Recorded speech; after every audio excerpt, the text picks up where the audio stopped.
எலியாவின் தேவனே,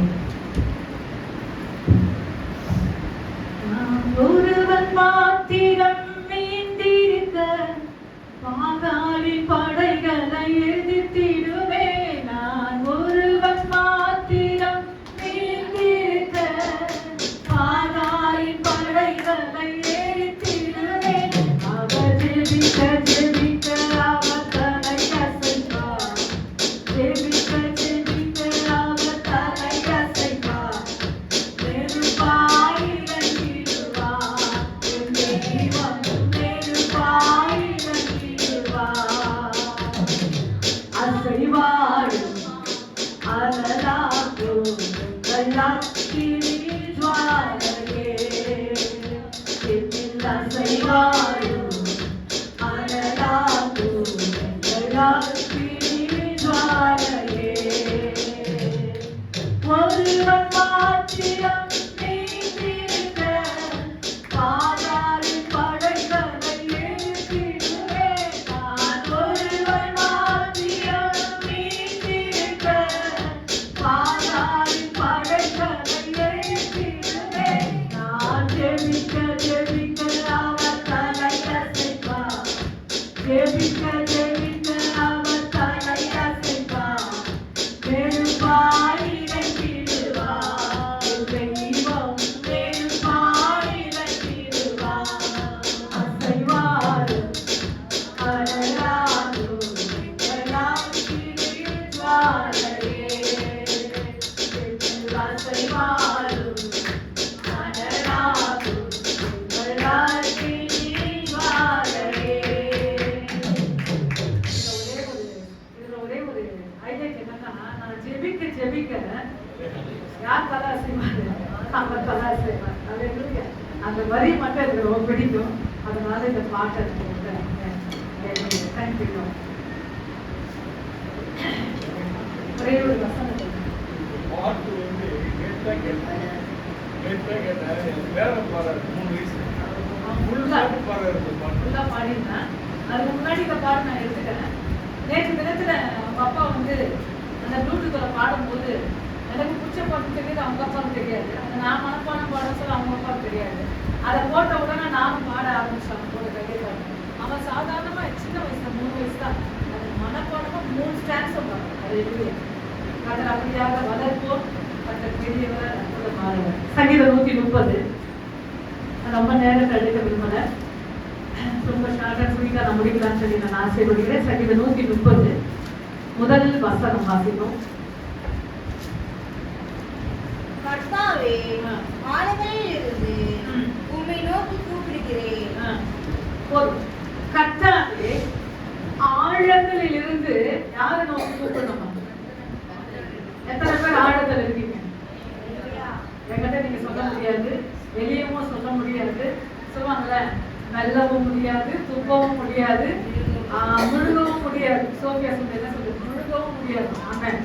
அப்படிப்பட்ட ஒரு ஆழத்துல இருக்கும் போதுதான் மனுஷன் கூப்பிட்டா அவன் என்ன செய்வான்? கொஞ்ச நேரம் பாப்பான், அப்ப என்ன செய்வான்? இதுக்கு ஒரு வேலைன்னு சொல்லிட்டு போயிட்டே இருப்பான். ஆமென். ஆனா இந்த இடத்துல சொல்லுகிற வசனம் என்னவென்றால், கர்த்தாவே தன் ஆழங்களில் இருந்து கூப்பிடுகிறேன். சில பேர் சொல்லுவாங்க பார்த்தீங்களா, கூப்பிடுறது கூட எனக்கு பலன் இல்லைன்னு சொல்லுவாங்க. என்ன சொல்லுவாங்க? எத்தனை பேருக்கு பலன் இல்லை? ஏன்னா அந்த சிச்சுவேஷன், அந்த சூழ்நிலை பாத்தீங்கன்னாக்கா ஒரு பலனில்லாத சூழ்நிலையா இருக்கும். தொண்டை படுத்தீங்கன்னாக்கா கம்மல் ஆயிடும். சில பேர் சொல்லுவாங்க பார்த்தீங்களா, தொண்டை எப்படி ஆயிடுமா? கம்மல் ஆயிடும். நீங்க பேசுறீங்க, ஒரு சத்தம் என்ன செய்யணும் மத்தவங்களுக்கு கேட்காது. ஆமான்னு சொல்றாங்க சிஸ்டர் மகா. கேட்காது. அப்படிப்பட்ட ஒரு சூழ்நிலை தான் ஆழத்தின் அனுபவம். இந்த ஆழங்களில் இருந்து கர்த்தரை நோக்கி நாம் கூப்பிடும் போது கர்த்தர் நமக்கு என்ன செய்வார்? உதவி செய்வார். அல்லேலூயா. அதோ பாட்டு.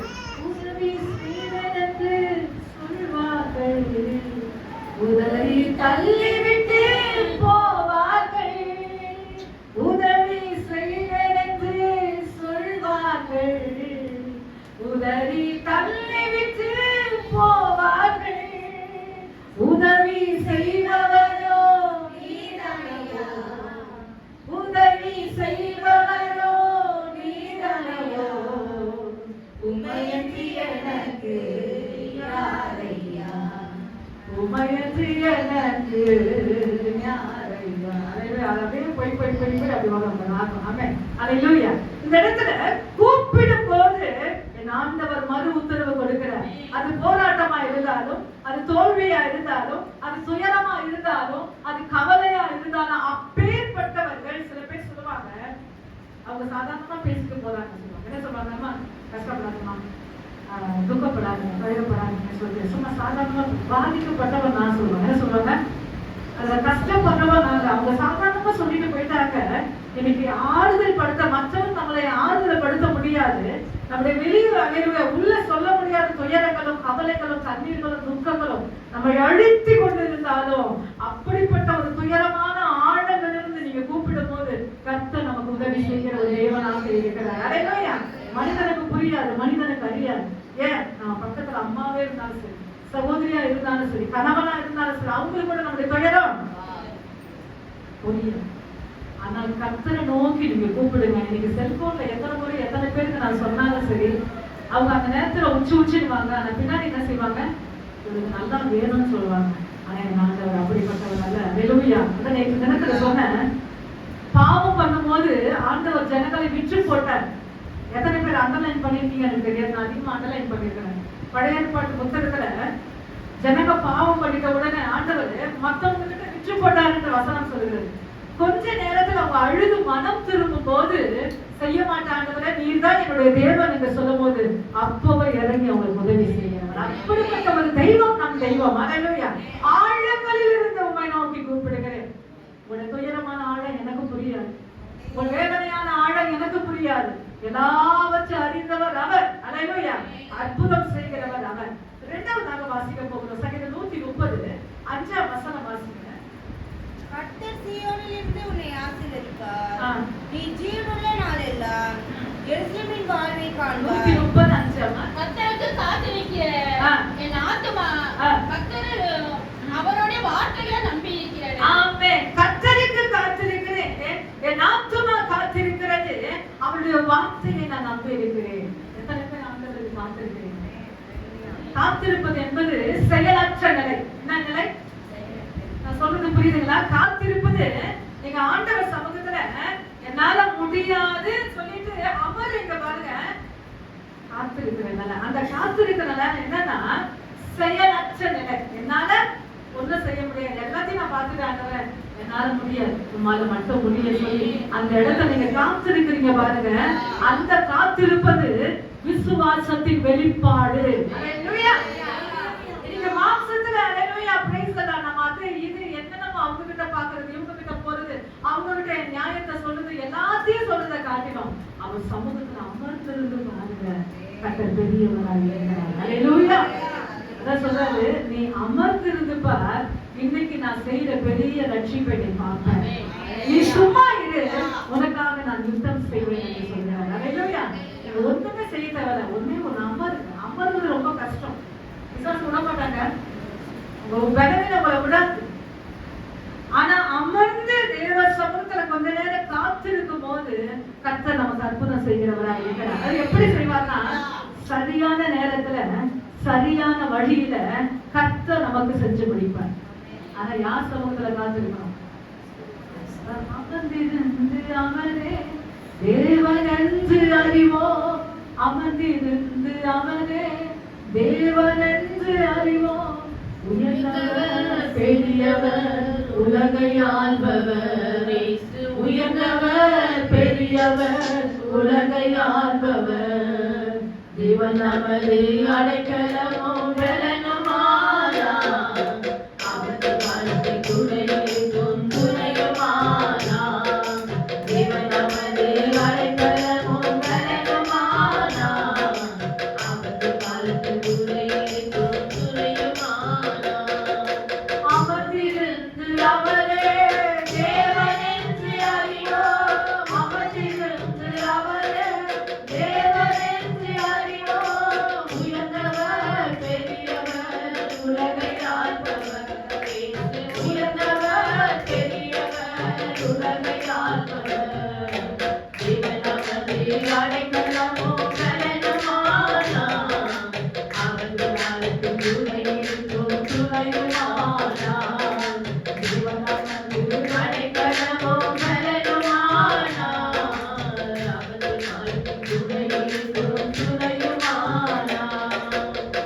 First கூப்பிடுங்க, ஆழங்களிலிருந்து கூப்பிடுங்க, கர்த்தர் நமக்கு மறுபடியும் கொடுப்பார். இரண்டாவது காத்திருங்கள். அதனுடைய தலைப்பு நம்ம வைக்கலாம். செகண்ட் பாயிண்ட் இருக்கு, காத்திருங்கள். காத்திருப்பது செயலற்ற நிலை, ஆனால் அது விசுவாசத்தின் வெளிப்பாடு. அல்லேலூயா. இன்னைக்கு அநேகருக்கு புரியாது. ஒண்ணே ஒண்ணு நீங்க சொல்லுங்க, இன்னைக்கு ஆண்டவர் சமத்தை நான் உட்கார்ந்து வரேன், கர்த்தர் எனக்கு ஜெயம் தருவார். அல்லேலூயா. அதை மட்டும் நீங்க சொல்லுங்க. நிச்சயமாக விசுவாசத்தை, நீதியை, சந்தோஷத்தை, சமாதானத்தை நீங்க பெற்றுக்கொள்வீங்க. ரெண்டாவது பாத்தீங்கன்னாக்கா, மூணாவது அதே சங்கீதம் 130 5 வாசிங்க. கர்த்தரிடத்தில் காத்திருக்கிறேன். என் ஆத்துமா காத்திருக்கிறது. அவருடைய வார்த்தையை நம்பியிருக்கிறேன். அவருடைய வார்த்தையை என்ன செய்யற? யாருடைய வார்த்தையை நம்பியிருக்கிற? கர்த்தர் உங்களுக்கு ப்ராமிஸ் பண்ணியிருக்கிறார். அல்லேலூயா. இதுல இருக்கிற ஒவ்வொரு வாக்கு தத்தங்களும் உங்களுக்கும் எனக்கும் ஆண்டவர் என்ன செஞ்சிட்டாரு? சத்தியம் பண்ணி கொடுத்திருக்கிறார். அல்லேலூயா. அது எப்படி சத்தியம் பண்ணினாங்கன்னா, அவருடைய ரத்தத்தினாலே நமக்கு சத்தியம் பண்ணி கொடுத்திருக்கிறார். அல்லேலூயா. நீங்க எந்த ரத்தம் இல்ல, ஆனா கிறிஸ்துவின் ரத்தம் நினைச்சேன் உங்களையும் என்னையும் மீட்பு கொடுத்து வாங்கப்பட்டது. அல்லேலூயா. இன்னைக்கு நம்பர்கள் சூழ்நிலை மாறினாலும் கர்த்தருடைய வார்த்தை நமக்கு மாறாது. நம்ம நம்பிக்கை எப்படி இருக்குன்னா, நங்கூரமா இருக்கணும். அந்த போட்ல, அந்த கப்பல்ல, அந்த பாத்தீங்கன்னாக்கா ஒரு நங்கூரம் இருக்கும் பாத்தீங்களா? நங்கூரம் பத்தி எனக்கு சரியா தெரியல. ஆனா வேதத்துல சொல்லப்பட்ட அந்த நங்கூரம், அப்படிப்பட்ட நங்கூரமாக உங்க நம்பிக்கை இருந்தாதான் நிச்சயமா நீங்க காப்பாற்றப்படுவீங்க. அல்லேலூயா.